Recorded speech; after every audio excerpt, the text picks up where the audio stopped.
So Chuck Cameron here for the OCTV. I'm with Rob Wilson at Koenig Materials. Rob, thank you for letting us come by. I appreciate it. Nice to talk with you.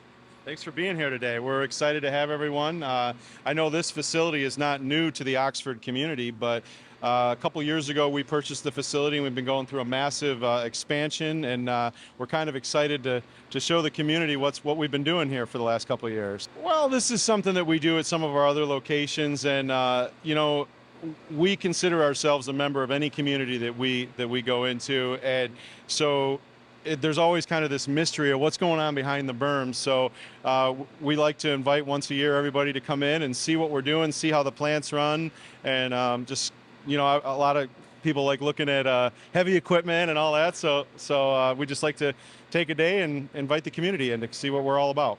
Well, the kids in us, me included, like heavy equipment and piles of dirt. So it's a twofer here. Yeah, absolutely. We have both. We have the technology for that. How'd you get involved in the business? Well, my family has been in the business. I'm a fourth generation in this business. So we have a facility up in Jeddo, and then we near Port Huron, and then we've been expanding over the last several years. And this is our most recent, and is now our headquarters and central hub.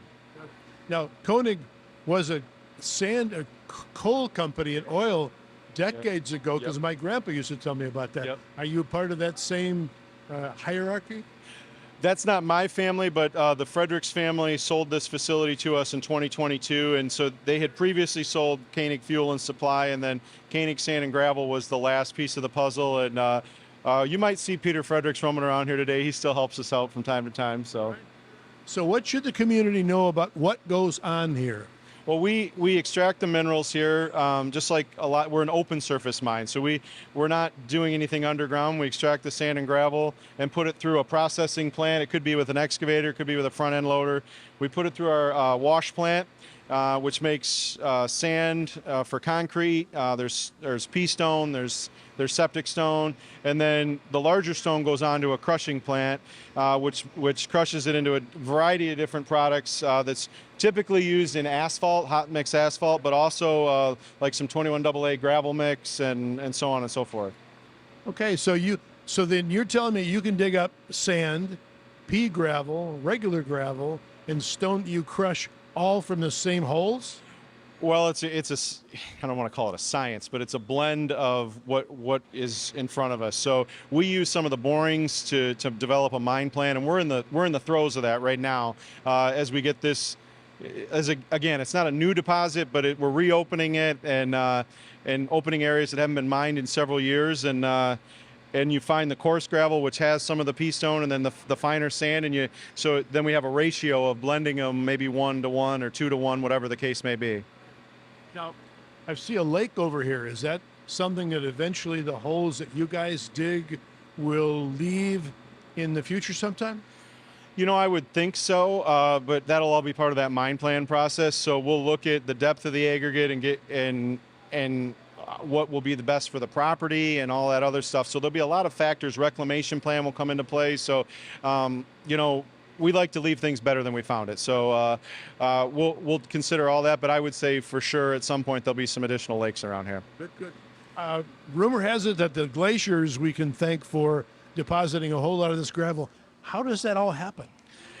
Well, as far as you know. Yeah, I was going to say, you'd have to ask someone a whole lot smarter than me, but this is a glacial deposit. So when the glaciers melted, this till was left in pockets, and Oxford is dubbed the gravel capital of the world. And so there's a lot of good aggregate here in this area. We've seen that in the community advertisements. Gravel capital of the world. I love that. Yep. So, no, we're very fortunate to be here. We feel proud to be part of the Oxford community and just do a small part by welcoming everyone in today.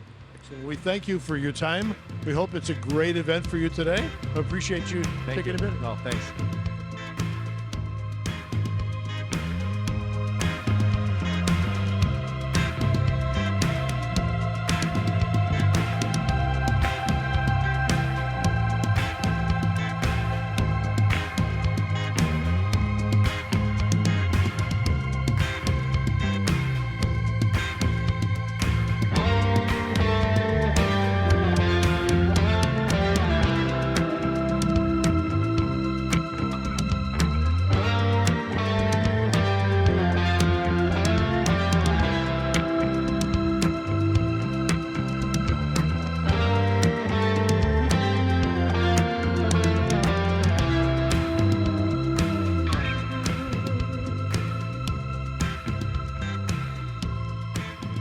So what's going on here today? We'll start with the event. Yeah. What's here and why is this happening? So we're having a community appreciation day here, just to try to show everybody in the community, that we appreciate everybody for allowing us to operate in their community. That's step number one. Without the community, we wouldn't be anything.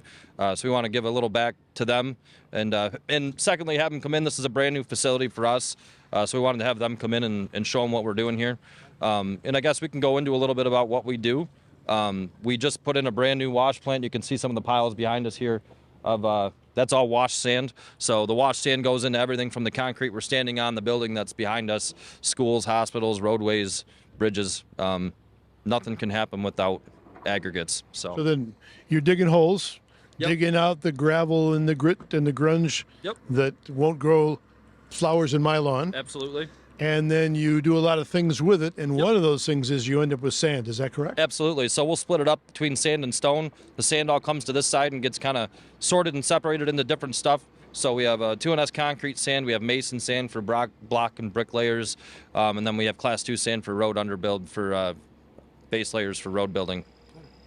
Septic sand for septic fields, different stuff like that. And then the stone on the other side goes, we make pea stone for drainage layers, edge drain work on roadways, 6A stone for concrete, everything like that.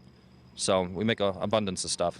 In addition to the little stones, you guys get any big rocks out of here ever?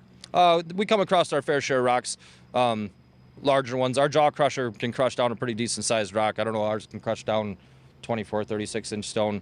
Anything bigger than that, we kind of toss off to the side, and we either sell them as landscape boulders or use them on site for kind of barriers. Make sure people don't go to the places they're not supposed to. I imagine there are a lot of rocks that I love gardening.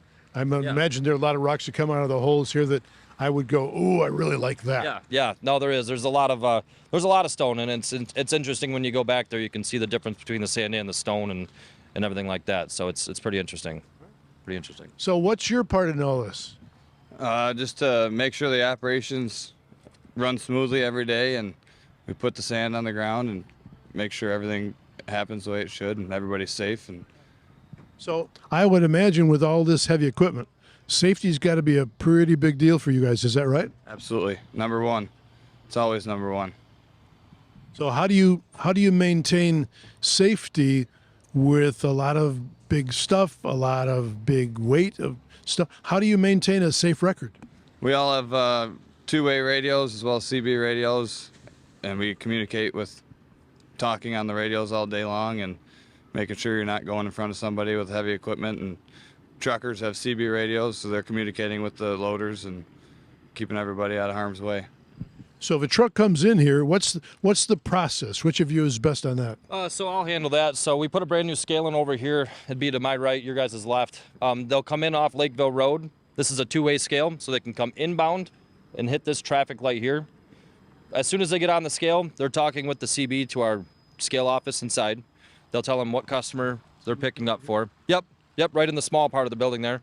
They tell them what customer they're picking up for, what product, what plant they're taking it to if there's multiple, and then we get their empty weight. So with no material in it. Tare weight. Yep, tare weight, and then they get a green light. They'll head back. They'll communicate with the loaders, whichever material they're getting. Am I supposed to go? Yep. Hey guys, I'm getting 60 ton, 50 ton of it, or 6A, 50 ton of it. They'll come out, hop back on the scale, going outbound. It'll read their actual loaded weight, and then we utilize what's called the license plate reading technology.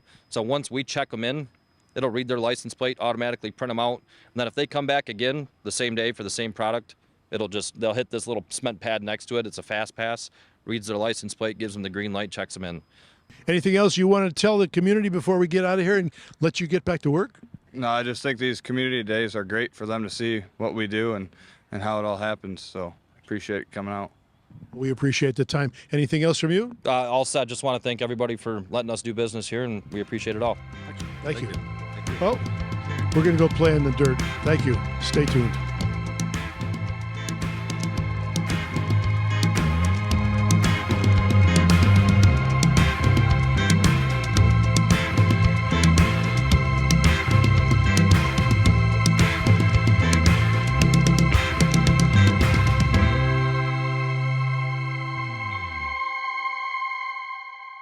Welcome to Oxford Community Television. We are proud that our 4 communities continue to choose local programming, local news, sports, community issues, familiar faces, celebrations, and commitment to each other.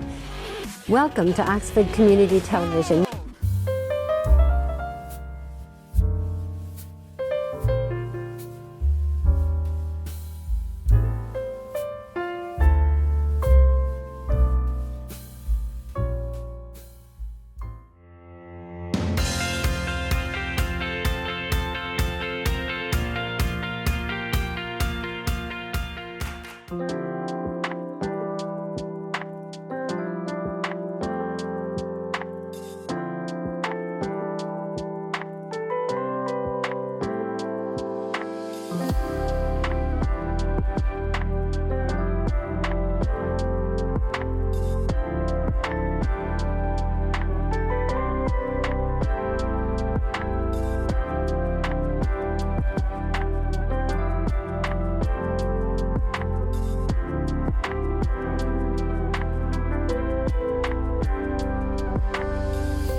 Good morning, everyone. I'm Jebediah Calhoun from OCTV. Today we are going down to the Oxford Fire Department. They have an open house for Fire Awareness Month.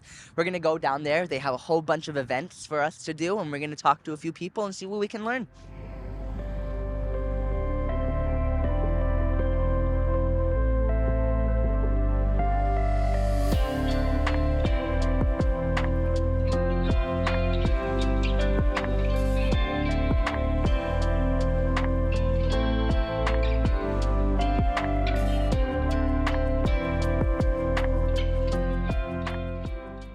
Hi, everyone. I'm here with Chief Majestic, and we're here for the fire safety event. Hi, Chief. Can you mind telling us a little bit about what we're here today? Well, I mean, it is Fire Prevention Month, the month of October, so we always want to try and get the public in and let them know what we do, what we have available to them as a service in the community.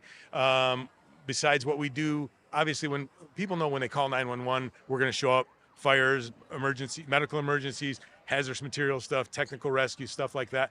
That's part of what everybody knows. That's why you call 911, right? But there's a lot of other stuff we do. Even the things that are going on behind me today in the back with the car seat inspections for children's car seats, right? People, it's amazing how many people don't know how to put them in correctly.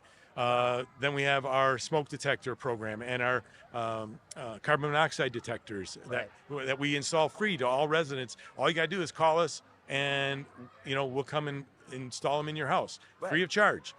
That's through a state-funded program through the Bureau of Fire Services, through our state fire marshal, was did a great job in getting that here in the state of Michigan. In addition to that, we've got a bunch of our high school EMT students are here. We put on an EMT program because, again, not every person is going away to four-year college, and the fire service, fire and emergency services, or emergency medical services, are hurting, right?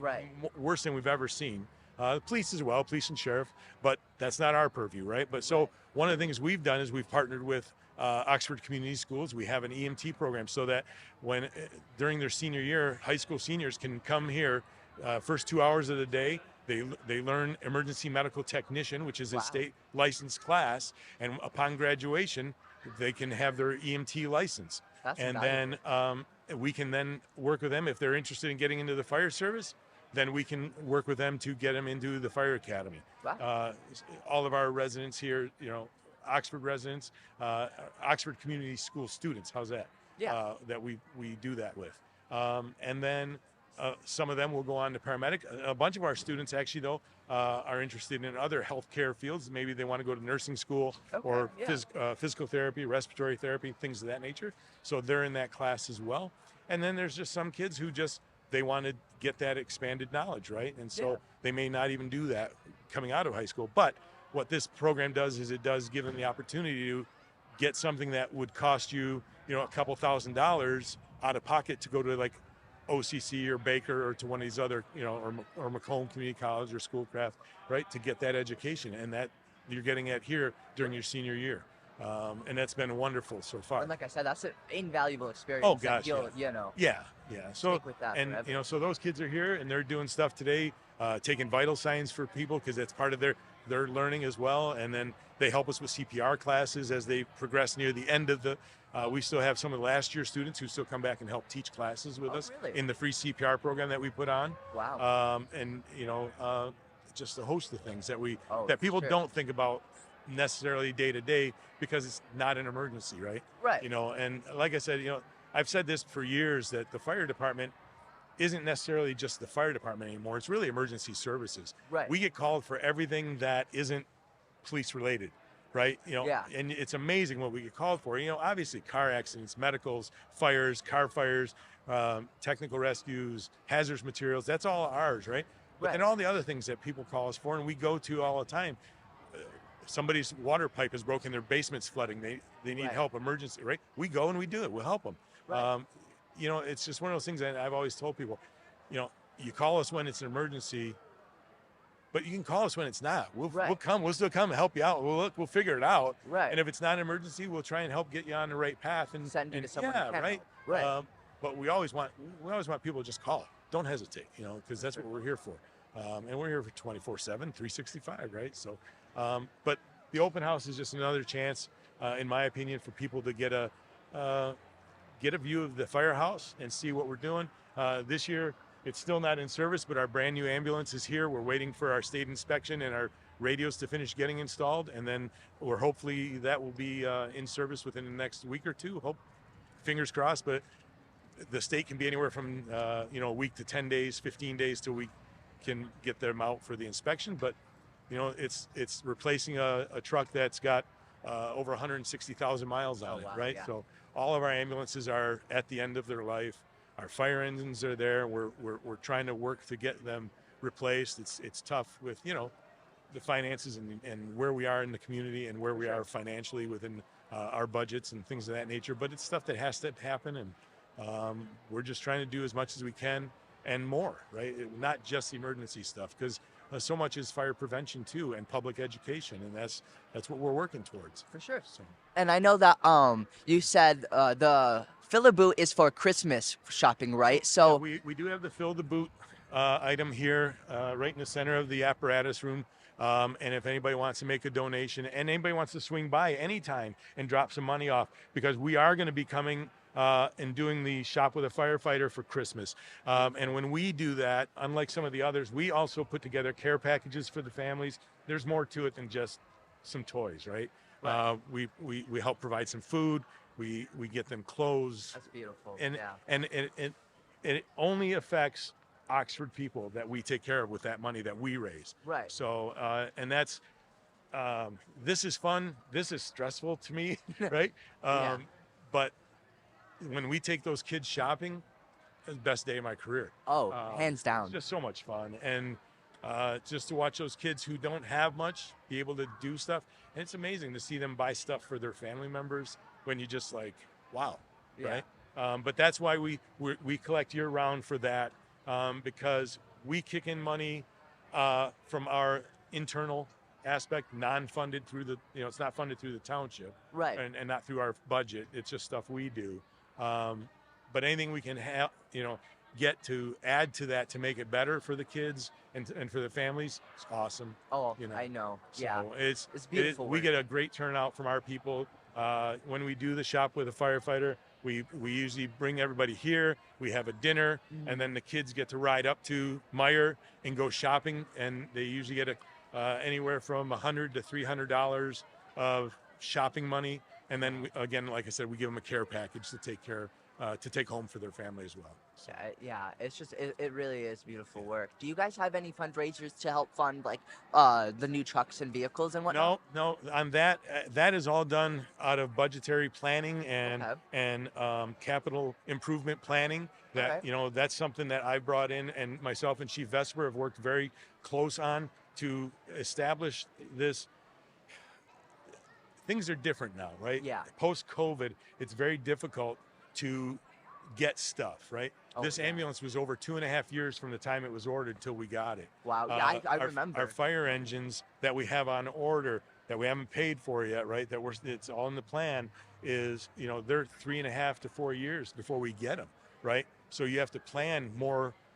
The days it used to be, you could order an ambulance and get it in 60 to 90 days, 120 days. Yeah. But now it's a couple of years, right? Just post-COVID. And it takes a lot more planning on our part. And so now we've built a capital improvement plan that we're trying to be as fiscally responsible as we can, obviously. Right. We can only do with what we've got. Yeah. And so that's what we're trying to work towards, building it through the budget. So it's not a donation thing from the public itself. The public's made their donation through taxes, as far as I'm concerned. Right. Right. And so it's my job and Chief Vesper's job to do the best we can to actually manage what Right. they've given us, right? For sure. And so you got to plan for that better, right? And and nowadays we have to really plan because it takes so long to get stuff. Yeah. And it's a challenge. But it's such a beautiful, and the Wildcat logos are I did get permission from the schools, ask if we could do it, because we wanted to make it hometown. We wanted to make Right. it something that's By the people, Oxford. for the people. Yeah, Right. because it's theirs, Yeah. right? And it's the school logo, but I think it looks pretty cool. It looks awesome. It's I such think a beautiful it's been entrance. and the firefighters helped build it and design it as far as the box inside and out. But the Wildcat was that was my little surprise.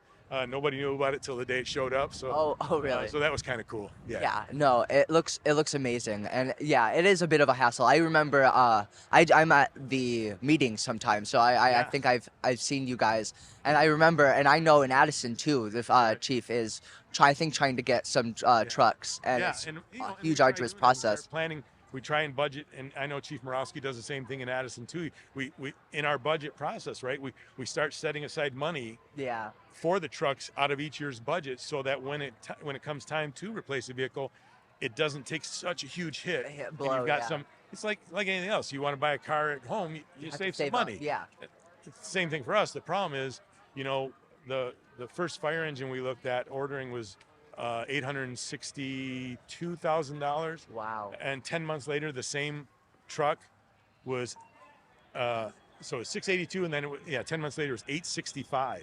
Wow. 10 months later. And if you walked into the Ford dealership or a Chevy dealer for your car and they raised it that much in less than a year, you'd be like, this is crazy. Yeah. But that's the dilemma we're faced with, and trying to be a good steward of the monies that we get is, man, it's tough. It's can't tough in these times, Yeah, but we're totally. trying.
Hi everyone, I'm here with Jeremy and Luke. Hi you two. Would you mind explaining to me what you guys are doing here today? Yeah, we heard there was a open house at the fire station and wanted to teach our kids about fire safety and enjoy the community event. Thanks for putting it on. Yeah, no problem. So tell us, what's been your favorite part of the event so far? What do you think, Luke? The agility course was fun. Scoring the hose back there. Yeah, you got to squirt the fire hose. That was fun. The fire hose. Put out yeah. the fire. That one up there or that one right there? In the front. In the front? Okay, so the That one big next. fire hose. Okay, yeah. Yeah, did you guys see the giant helicopter land? Was that pretty cool? That's pretty awesome. Did you guys try some of the food? No. I think we're going to get to that one real soon.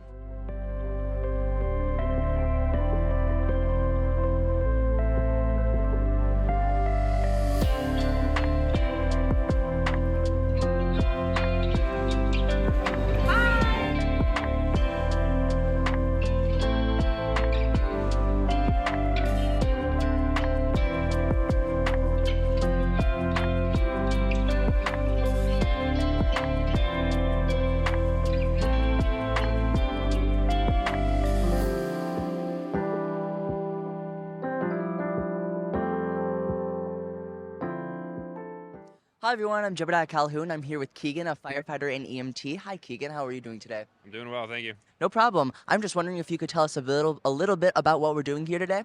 Yeah, so today is the open house. We have food. We're showing off our new truck. We have obstacle courses, basically all kinds of stuff. We're just having the community come by and say hi for Fire Prevention Week. Yeah, try to get dip their feet in the water, with the little kids, trying to get them some experience in fire safety for sure. It's definitely an important gathering for sure. Are you guys doing any fundraisers at the fire department today? Trying to raise money for anything? Yep, so we have the Fill the Boot for Christmas shopping for kids around the area, and we have other fundraisers that we're always doing. Okay, perfect. Now, I know while I was trying on the equipment, you were explaining some of it to me, but do you mind telling the camera a little bit about like fire safety, like on a call maybe? Yep, so we wear our bunker pants and our bunker coat and everything when we're on car accidents, when we're in fires, and we are always practicing and training, putting it on, taking it off, making sure we're comfortable with it. For sure. And you said you're supposed to get it on in under 90 seconds before a call, aren't you? Yep, 90 seconds is the goal. And during academy and whenever we're here and we have a spare second, we're always training, putting that gear on, taking it off. It's something you really have to get comfortable with. Oh, I'm sure. It took me a little under like 5 minutes, I think. So it definitely takes probably a lot of practice, I'm sure. And it's some heavy gear, but it's important to wear and stuff. Yep. Is there anything else about the event today that you'd like to add for the camera or the folks watching at home? No, just, it's Fire Prevention Week this week, so make sure you're practicing safe fire habits, having an exit plan at home, and knowing to call 911. Especially for kids, it's good to have them memorizing their street address, so if parents aren't home or if they can't find their parents, they can get someone there safely. Perfect. Thank you so much for the interview. Absolutely.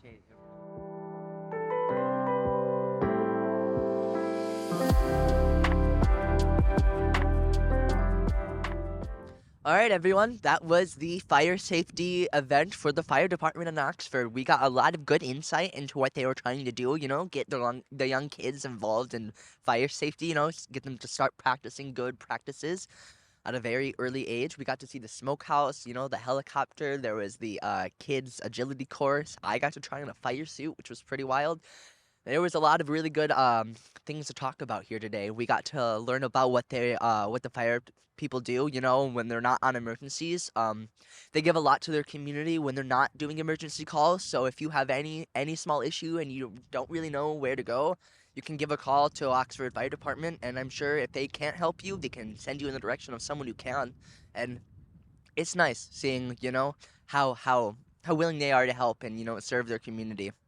I'm Jebediah Calhoun. Thank you so much for tuning in.